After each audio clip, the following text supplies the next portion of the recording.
nada igual, não há nada melhor a que se compara a esperança viva. Tua presença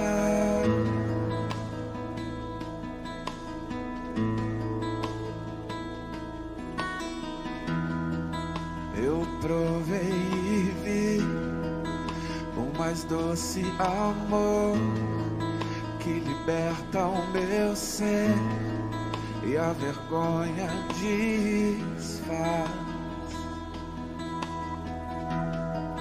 Tua presença, Deus.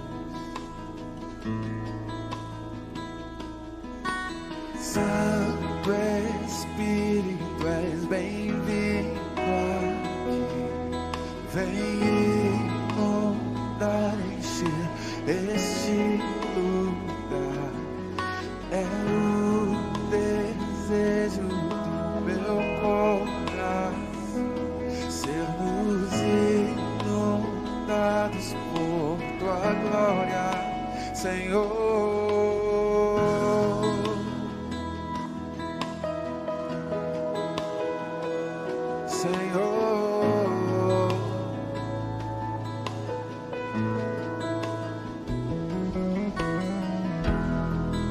Não há nada igual, não há nada melhor a que se compara a esperança viva. Tua presença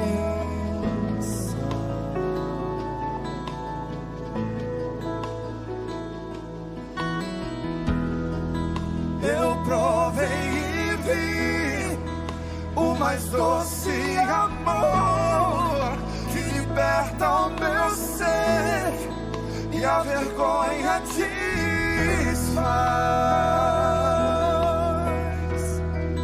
Tua presença, Senhor. adore.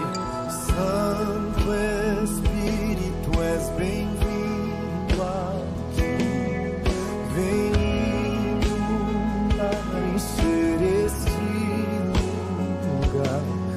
É o desejo do meu coração sermos inundados por tua glória, Senhor. Santo Espírito, és bem-vindo aqui.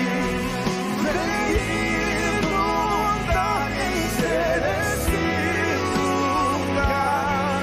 É o desejo do meu coração sermos inundados por tua glória, Senhor.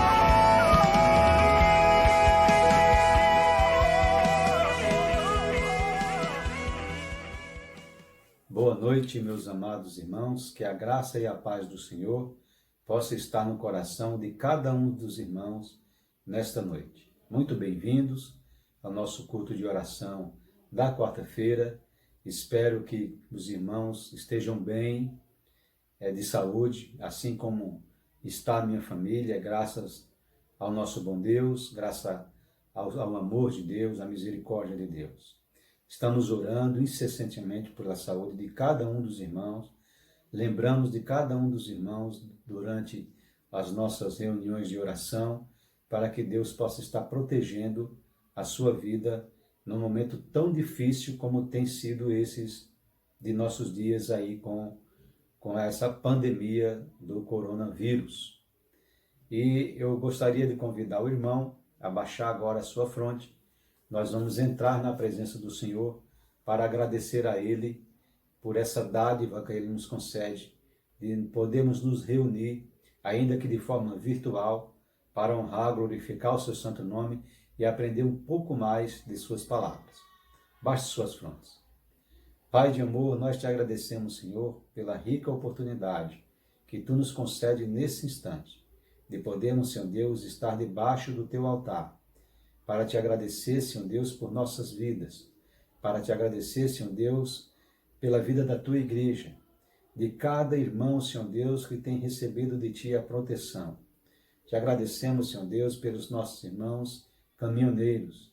Te agradecemos pelos nossos irmãos enfermeiros e enfermeiras. Cada um dos irmãos que trabalham nos hospitais, nas clínicas de saúde, nos postos de saúde. Senhor, que tu possas, ó Pai, continuar livrando os nossos irmãos, dando a eles, Senhor, a saúde necessária para que eles possam enfrentar, Senhor Deus, essa pandemia de forma digna e segura. Senhor, nós te suplicamos também que tu possas, Pai, nos abençoar durante este culto, para que nós possamos compreender a tua santa palavra, nós possamos, Senhor Deus, nos firmar na tua santa palavra, para que possamos estar seguros no momento tão difícil como é este, dessa pandemia que nós estamos vivendo, um momento em que somos assoberbados, Senhor Deus, de informações desencontradas, de informações falsas e de situações em que os falsos profetas, Senhor Deus, procuram amedrontar, Senhor Deus, o teu povo. Senhor, livra o teu povo desses falsos profetas, porque já basta, Senhor Deus, a angústia que estamos vivendo por conta do perigo da saúde. E ainda temos que enfrentar, Senhor Deus, uma verdadeira batalha espiritual contra as pessoas, Senhor Deus, que querem apavorar o teu povo, Senhor Deus, introduzindo no seio da Igreja de Cristo doutrinas falsas. Senhor, continua conosco durante este culto, em nome de Jesus. Amém. Meus irmãos, nós vamos estudar hoje, nós vamos trabalhar hoje com um tema bastante polêmico, que eu gostaria de não trazer num momento como esse, mas em virtude da quantidade de vídeos que soltam por aí, da quantidade de informações que soltam, de áudios que foi postado no grupo da igreja essa semana, e eu volto a dizer aqui, não é uma crítica ao meu sobrinho André. O André, ele fez isso de forma inocente. O André não queria causar nenhum tipo de escândalo para a igreja, tenho certeza absoluta disso, conversei com o André sobre isso, tá bom? Mas é um momento oportuno de nós falarmos sobre profecias. E eu queria aqui, diante dos irmãos, publicamente, pedir perdão ao André se de alguma forma eu fui arrogante com as minhas palavras, porque às vezes eu falo de forma dura e sou confundido aí como arrogância. E não é, irmãos, eu amo o André, amo a Grazi, amo os filhos dele, assim como eu amo cada um dos irmãos da nossa igreja. Às vezes eu posso até falar de uma forma dura, mas jamais será para humilhar os irmãos, mas sim com a intenção de fazer a nossa defesa na fé. Tá bem? Cabe aqui um aviso com relação ao culto de domingo à noite. No domingo à noite, nós teríamos aí a nossa ceia, celebração da ceia do Senhor. Como é que nós faremos a ceia do Senhor virtualmente? Eu quero convidar o irmão a deixar preparado na sua casa um pedacinho de pão, seja de pão francês, pão de forma, bisnaguinha, ou uma bolacha creme caqui, seja o que for, apenas para simbolizar o pão da ceia, e um suco, um copinho de suco, que pode ser tanto suco de uva, quanto o suco de um saquinho artificial, de suco artificial. Eu não sei o nome que se dá, tangue, né? Tangue. Pode ser um suco de uva, de tangue, apenas para simbolizar o vinho. Nós vamos celebrar a ceia, não vamos deixar de celebrar a ceia por conta dessa pandemia que nós estamos vivendo. Vamos fazê-la de forma virtual, mas vamos, como corpo de Cristo, continuar relembrando a cada mês, a cada primeiro domingo do mês, o sacrifício que o Senhor Jesus fez na cruz por todos nós. Eu acho que isso é fundamental, independente do que nós possamos passar, nós não vamos renunciar aos nossos princípios cristãos, nós não vamos renunciar à nossa fé, vamos nos manter firme embora prudentes, mas vamos nos manter firmes. Então eu gostaria que nesse domingo o irmão já deixasse separado sobre a sua mesinha um copo de suco, um pedaço de pão, que nós vamos celebrar a ceia do Senhor da mesma forma como fazemos na igreja. Tá bom, meus irmãos? Então aí está aberto o convite para os irmãos. Considerando que o pão e o vinho que vamos partilhar são apenas símbolos, elementos simbólicos daquele pão e daquele vinho que o Senhor Jesus celebrou quando da sua última ceia com seus discípulos, que foi a ceia do Senhor. Tá bem? Eu queria aqui deixar para os irmãos os nossos pedidos de oração. Quero pedir aos irmãos que essa semana, de uma forma muito particular, os irmãos orem pelos nossos irmãos que estão trabalhando aí na linha de frente dos serviços essenciais, por conta desse contágio que nós estamos vivendo. Nós temos aí o nosso irmão Gessé e o nosso irmão Robertinho, que são caminhoneiros, né? E a sua função é não deixar que falte nada para as nossas necessidades materiais, inclusive para os hospitais, para as clínicas. Eles transportam todo tipo de material. Então vamos orar para que Deus a cada dia proteja ainda mais os nossos irmãos. Também quero pedir aos irmãos que orem pelas nossas irmãs que trabalham em posto de saúde e em hospitais. Nós temos a irmã Regina, esposa do irmão Anderson, que trabalha aqui no posto de saúde do Madalena. Nós temos a irmã Michele, que trabalha em hospital. A irmã Daiane, que trabalha em hospital. A irmã Cristine, que trabalha em hospital. Nós temos a irmã Roberta, que é a irmã da Renata, né, esposa do Marcos Gonçalves, que também trabalha em posto de saúde. Então, todos esses irmãos, eles estão mais vulneráveis, vamos dizer assim, de serem atacados por esse vírus, porque estão na linha de frente. Esses irmãos precisam da nossa intercessão de forma incessante. Então, ore por esses irmãos, tá bom, irmãos? Orem pelos nossos idosos, que, pelo que os irmãos estão vendo, é o elo mais fraco dessa corrente, né? Quanto mais avançada a idade, mais frágil é a sua saúde, tá bom? Vamos orar também, irmãos, pelos departamentos da nossa igreja. Nós vamos passar, ao que tudo indica, por situações bastante difíceis, mas nós não podemos desanimar, tá bom, meus irmãos?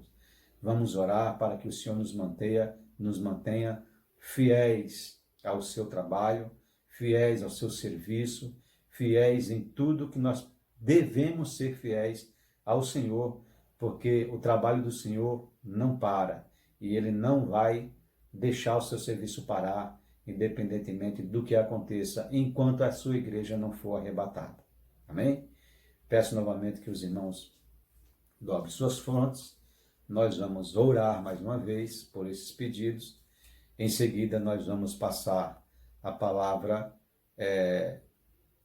para o louvor, e aí nós vamos ouvir um louvor e voltaremos com o estudo sobre as profecias, tá bem? Vamos orar. Pai de amor, muito obrigado mais uma vez, nós te agradecemos por esse momento que nós estamos aqui prostrados, Senhor Deus, diante do teu altar. Agora, Senhor Deus, te pedindo, Senhor Deus, de forma direta, que proteja, ó Pai, os nossos irmãos que trabalham na linha de frente de serviços essenciais, os nossos irmãos caminhoneiros, os nossos irmãos enfermeiros, os nossos irmãos atendentes de saúde, Senhor Deus, que eles possam, Senhor Deus, estarem protegidos pelo teu santo manto, ó Pai, e que em tudo, Senhor Deus, possam ser conduzidos por tua mão. Senhor, abençoa a tua igreja que vai enfrentar, Senhor Deus, dificuldades. Ó Pai, nós sabemos que isso irá acontecer, mas também cremos, ó Pai, que tu estás à frente e que tu protegerás a tua igreja contra tudo, Senhor Deus, porque por meio da tua palavra nós sabemos que nem as portas do inferno prevalecerá contra a tua igreja. Então, Senhor Deus, nada vai fazer com que a tua igreja pare. a tua igreja continuará, Senhor Deus, fiel a ti, aos teus propósitos, ao santo evangelho e à comunhão dos irmãos. Por isso que nós te suplicamos desde já. Abençoa, Senhor Deus, o teu povo. Abençoa cada crente espalhado sobre a face da terra, Senhor. Abençoa os trabalhos que precisam ser realizados. E que brevemente, Senhor Deus, em nome do Senhor Jesus, nós possamos voltar a estar, Senhor Deus, louvando o teu santo nome, te oferecendo sacrifício vivo dentro, Senhor Deus, da tua casa de oração, que é a tua santa igreja. Em nome do teu Filho Jesus, nós te agradecemos. Amém. Vamos ouvir agora um louvor, em seguida a gente volta com o estudo sobre profecias.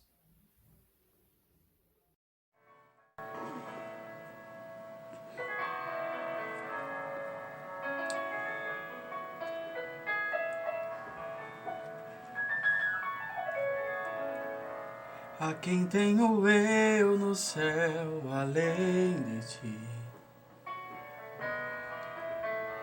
E não há na terra alguém que eu queira mais que a ti. Estou apaixonado,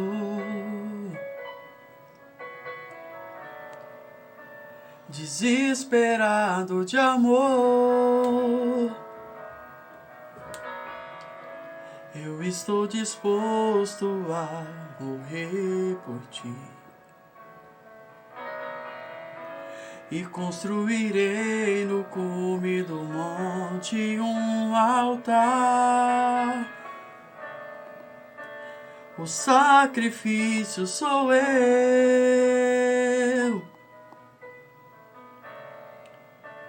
O sacrifício sou eu. Abro mão dos meus sonhos, abro mão dos meus planos, abro mão da minha vida por ti. Abro mão dos prazeres e das minhas vontades, abro mão das riquezas por ti. Estou apaixonado.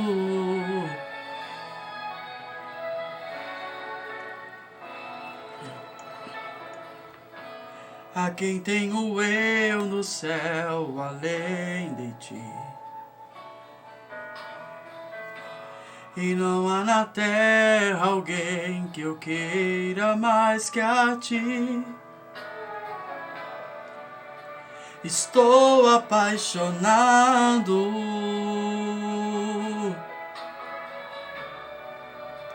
desesperado de amor.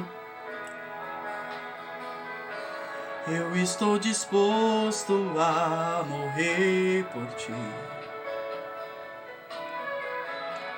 E construirei no cume do monte um altar.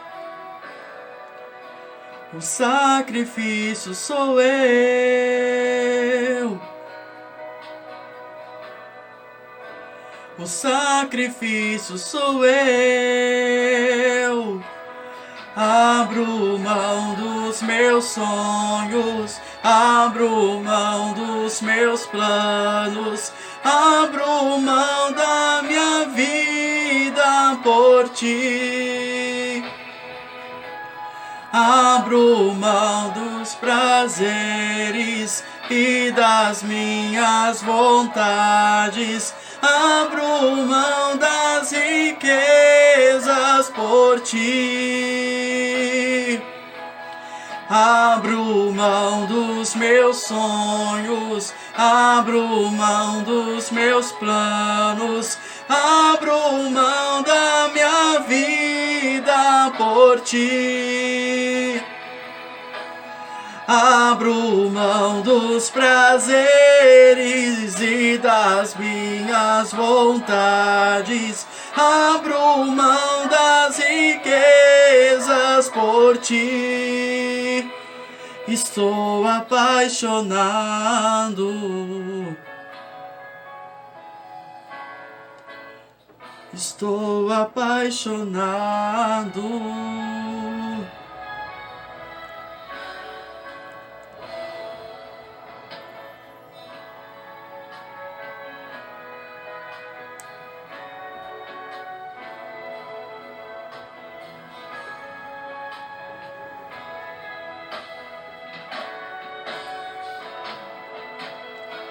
O que fazer?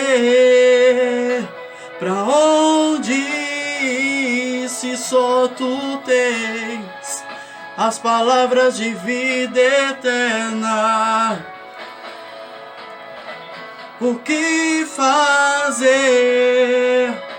Pra onde ir se só tu tens as palavras de vida eterna? O que fazer? Pra onde ir se só tu tens as palavras de vida eterna? Estou apaixonado.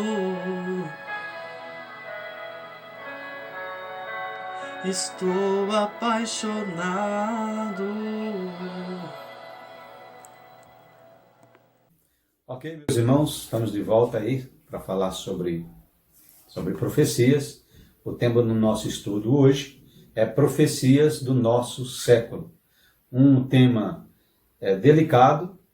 Nós não estamos aqui para criticarmos ninguém, mas para trazer aos irmãos o que a palavra de Deus nos mostra. E queremos dizer desde já que em nenhum estudo realizado na igreja ou mensagens nós procuramos falar de nosso próprio entendimento.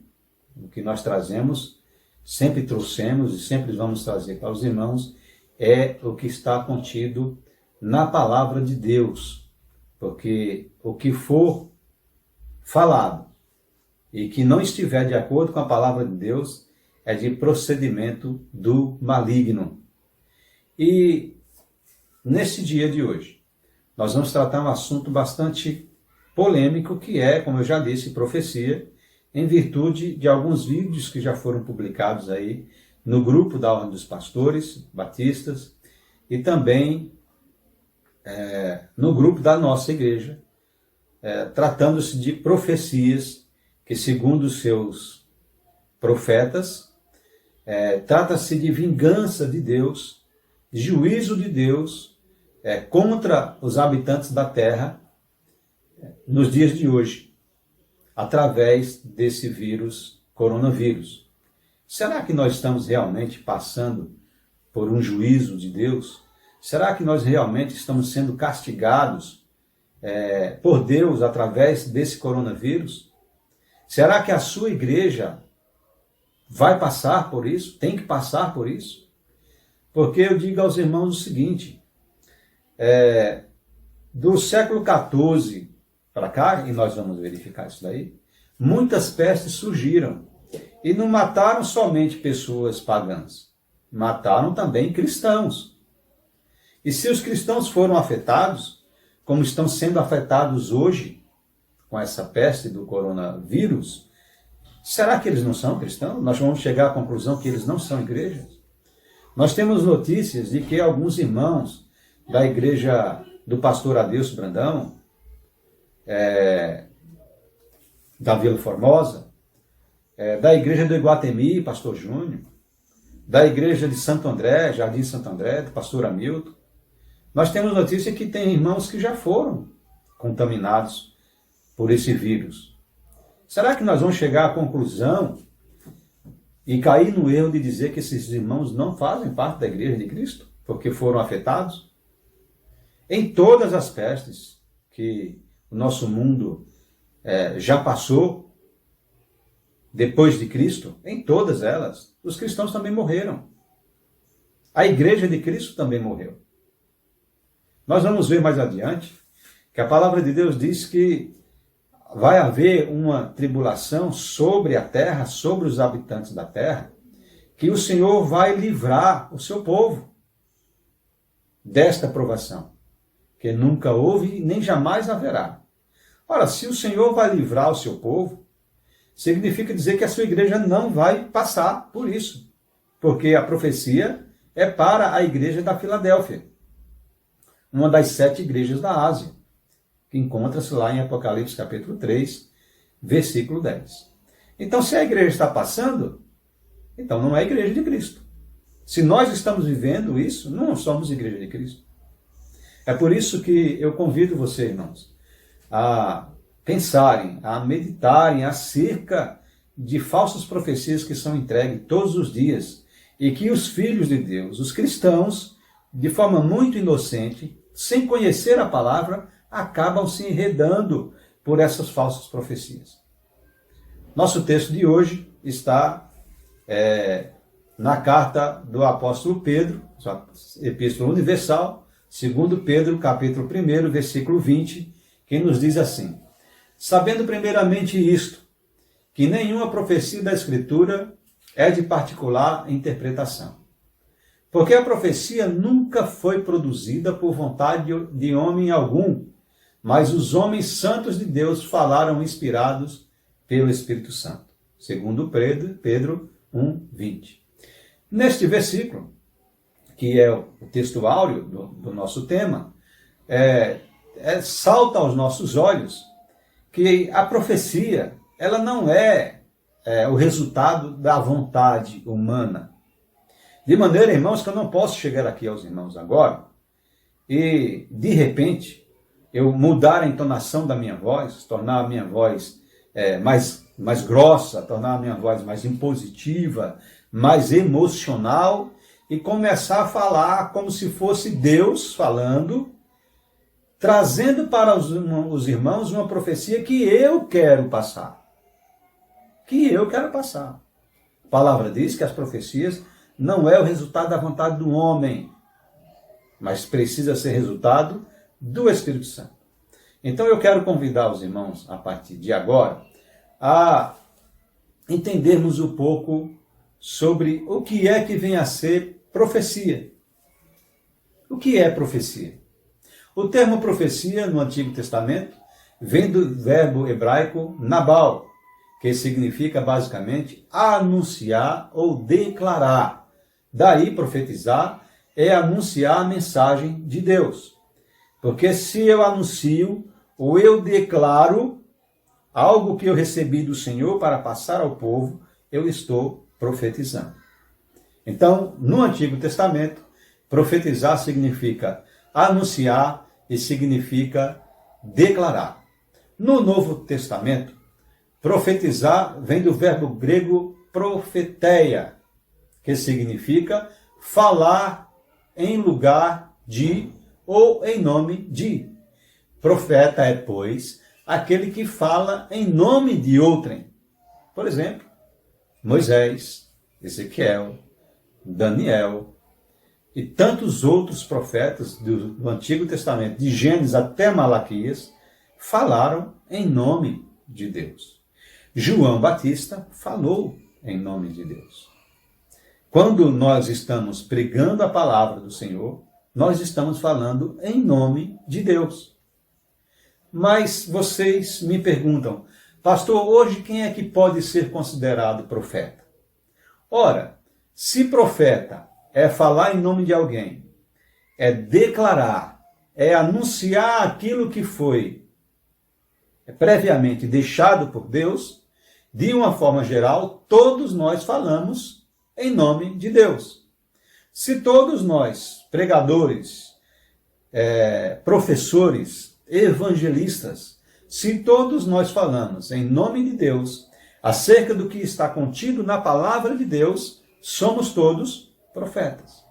Mas veja, somos todos profetas, podemos ser considerados profetas se falarmos o que está contido na palavra do Senhor.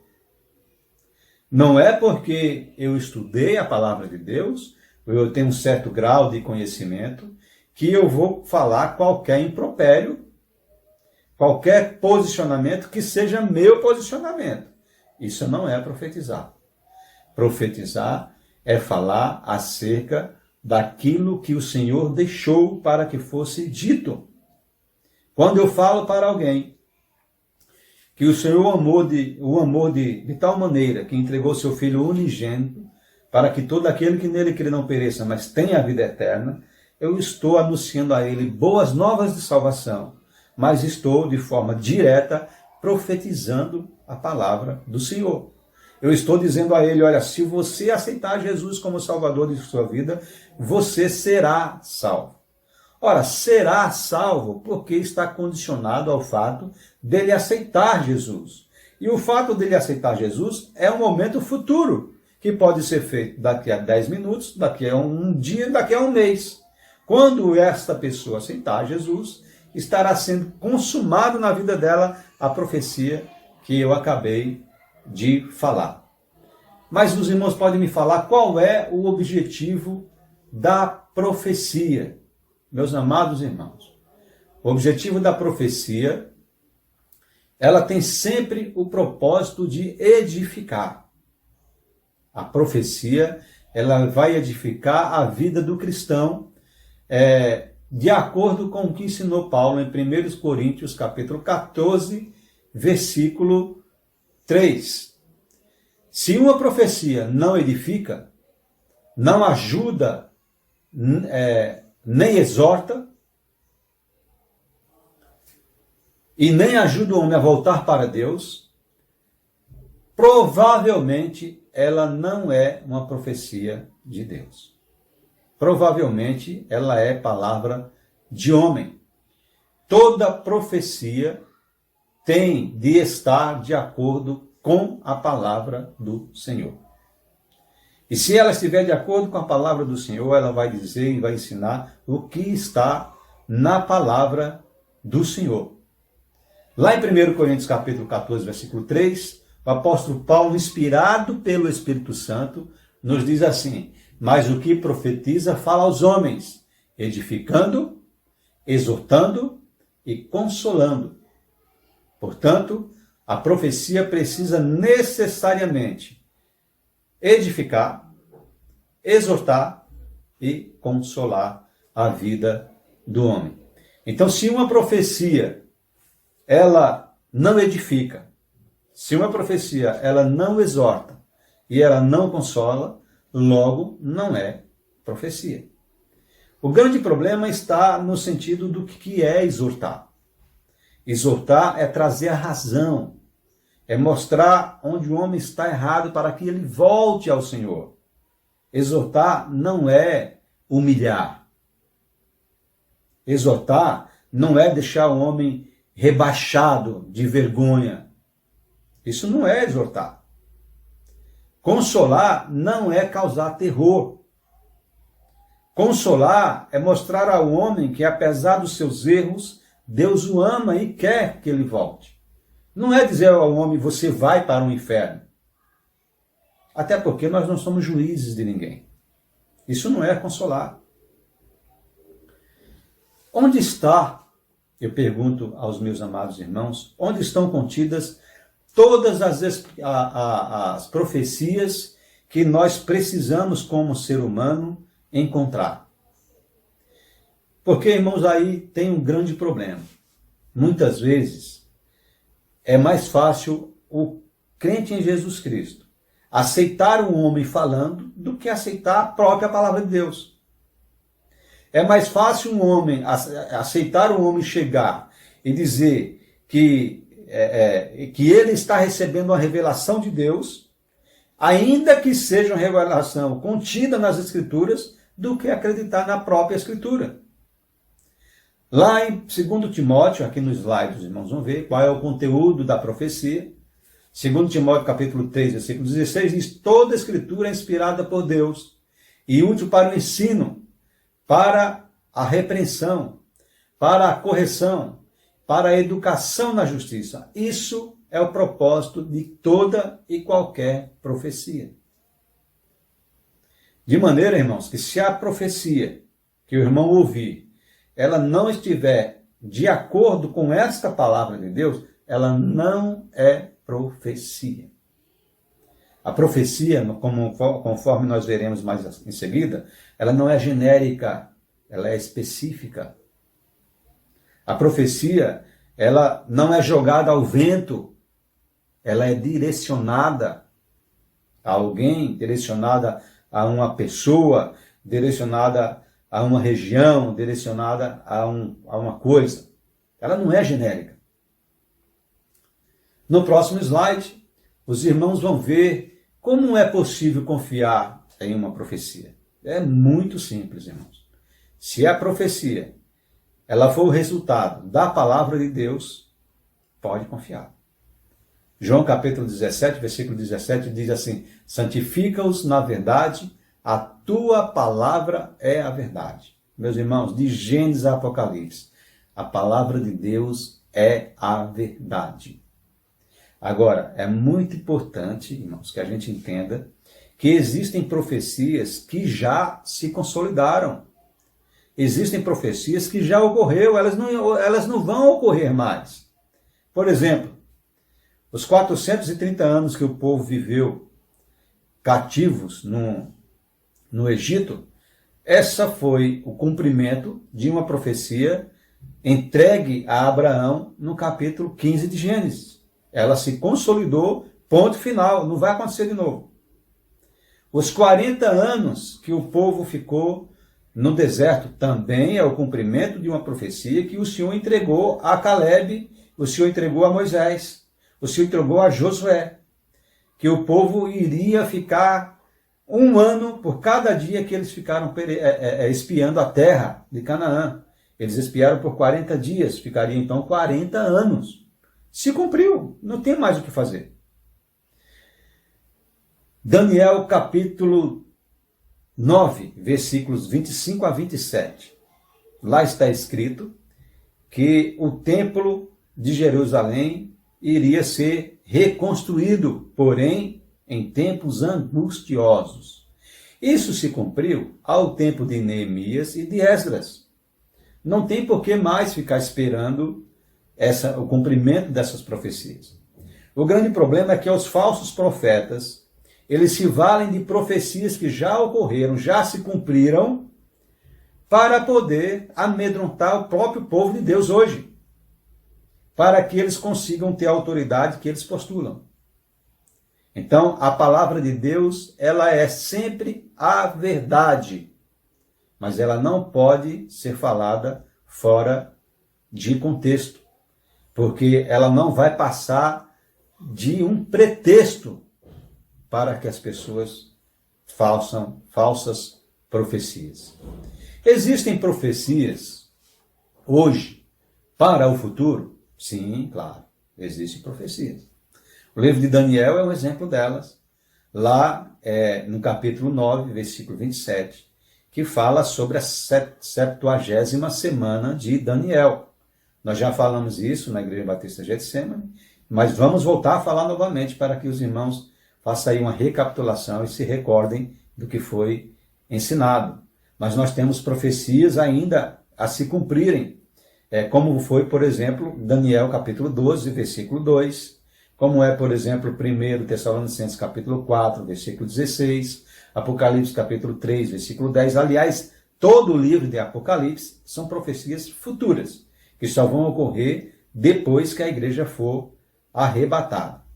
Mateus capítulo 24 é um tipo de livro que nos mostram profecias que ocorrem tanto nos dias de hoje, que já ocorreram nos dias do início da igreja, do primeiro século, que ocorrem no dia de hoje e que ainda vão ocorrer.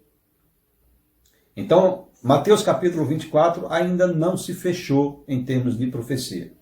São profecias que ocorrem hoje, como, por exemplo, esse coronavírus, que é a peste, mas também são profecias que nós esperamos para o futuro, porque também fala da volta de Jesus, que não é o caso dos nossos dias, porque este, segundo o próprio Jesus, ainda é o princípio das dores. E o fim dos tempos só vai ocorrer quando a igreja for arrebatada.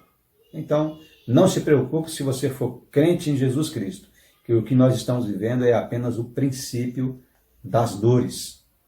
O próximo slide vai trazer aos irmãos um desabafo de Deus, uma preocupação de Deus acerca de alguns homens que se dizem profetas, que se diziam profetas, já ao tempo do profeta Jeremias. Lá em Jeremias capítulo 23, versículo 32, o Senhor Deus diz assim a Jeremias: sim, estou contra os que profetizam sonhos falsos, declara o Senhor. Eles os relatam e com as suas mentiras irresponsáveis desviam o meu povo. Eu não os enviei, diz o Senhor. Eu não os enviei, nem os autorizei.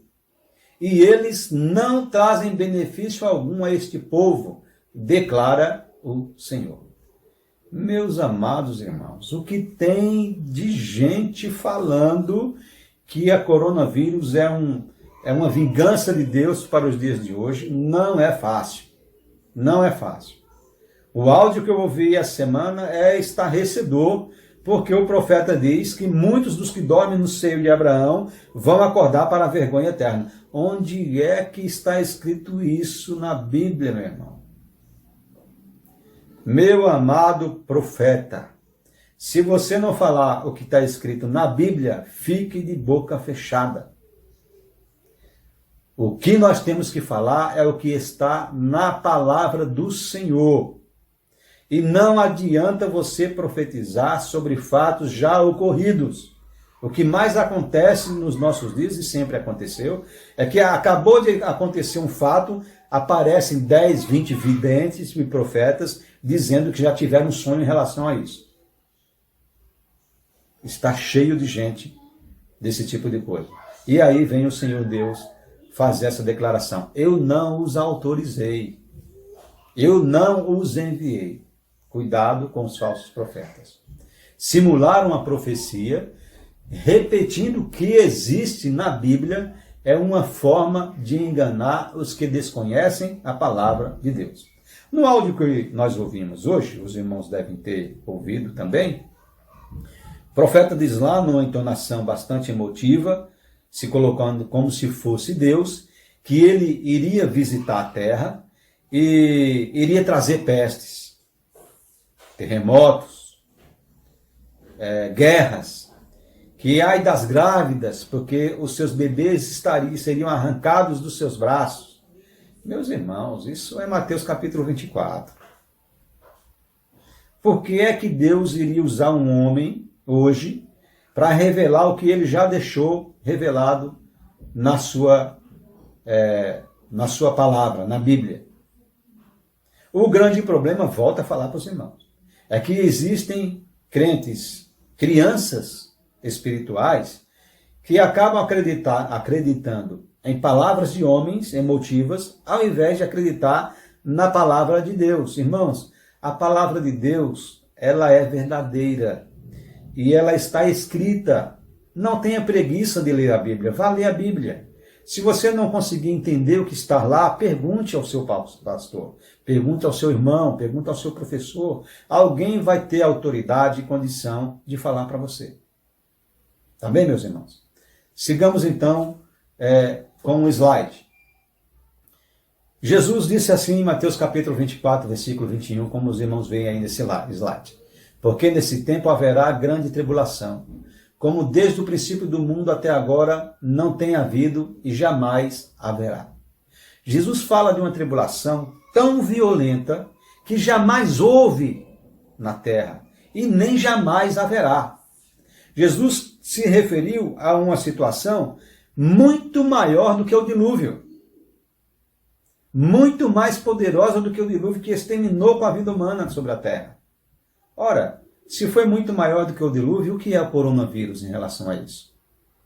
Mas nós precisamos entender também, irmãos,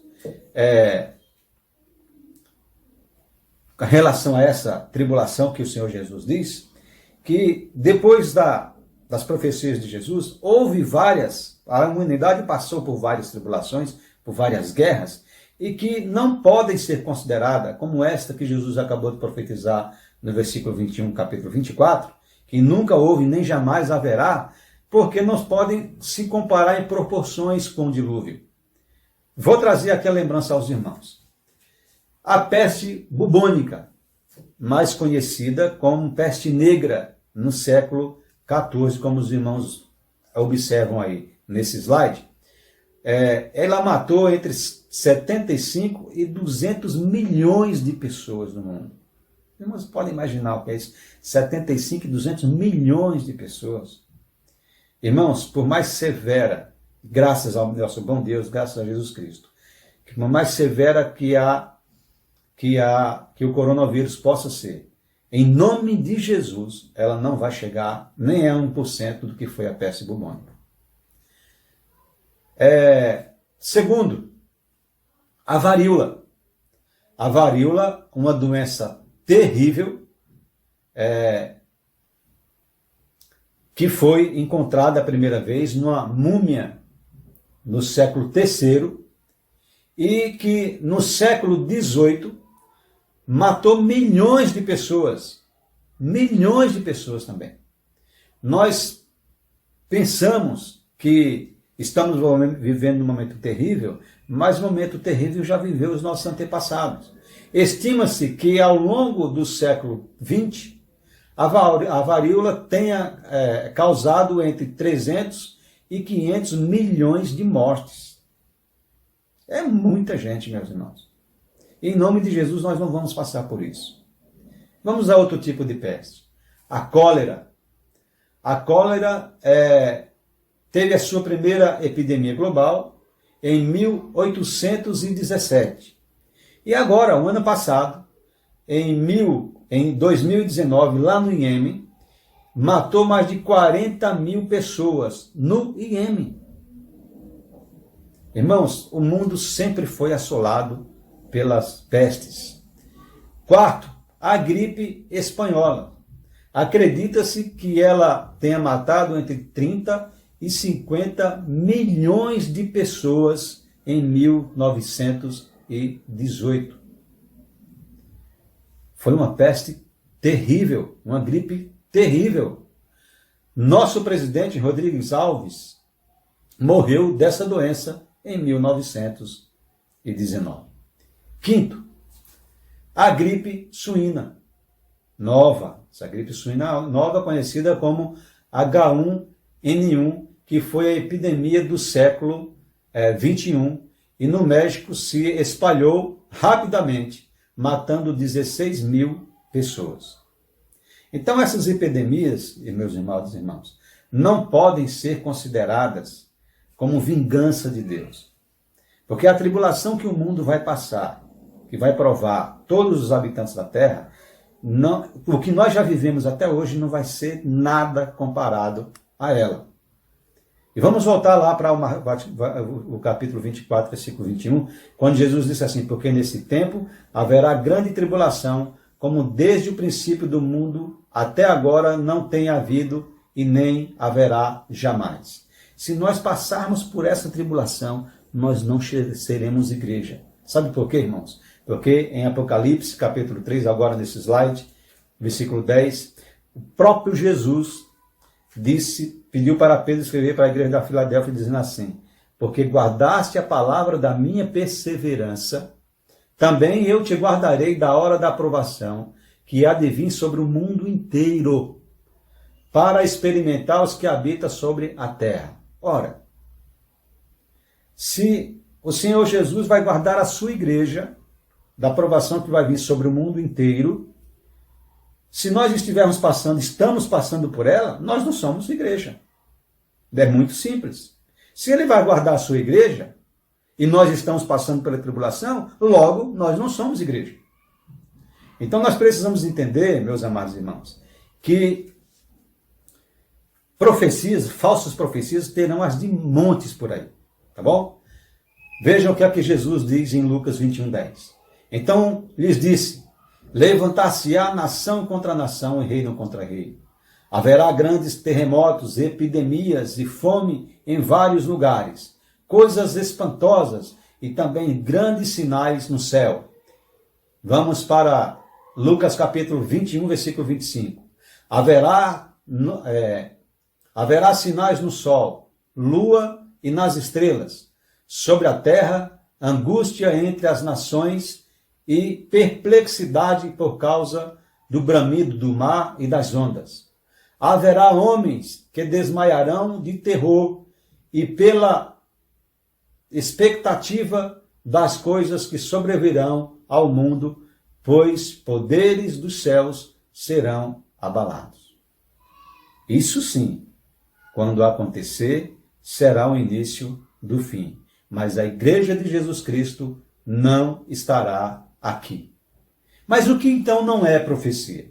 Primeiro, palavras que não edificam, não exortam e não consolam. Isso não é profecia.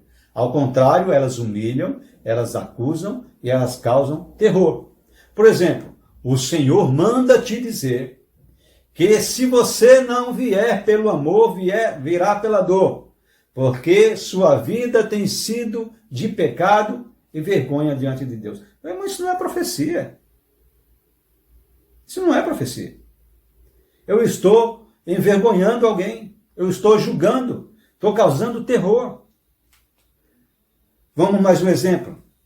Previsões de fatos já ocorridos, ou de fatos já profetizados na Bíblia. Por exemplo, eu visitarei esta terra por esses dias e derramarei o meu juízo sobre a terra. Haverá pestes, fomes e guerras. Ai das que amamentam, porque seus rebentos serão tirados dos seus braços. Meus queridos, isso já está previsto em Mateus capítulo 24. Por que é que o Senhor vai me usar para me revelar algo que ele já disse? Terceiro, previsões de fatos que contrariam as verdades bíblicas. Eu visitarei a terra por esses dias e derramarei meu juízo sobre a terra, porque minha igreja não é fiel. Meu querido, a igreja de Jesus é a sua noiva. Ele vai arrebatar a sua igreja, ela não ficará aqui. Por tudo isso, meus irmãos, eu termino esse estudo de hoje deixando para os irmãos a mensagem de Paulo em 1 Tessalonicenses, dizendo assim, 5:20, não desprezeis as profecias, julgai todas as coisas, retende o que é bom e abstende-vos de toda forma do mal. Cuidado com as profecias, irmãos, falsas. Cuidados com os falsos profetas. Estude a palavra de Deus. Que o Senhor possa abençoar a vida de cada um dos irmãos, em nome de Jesus.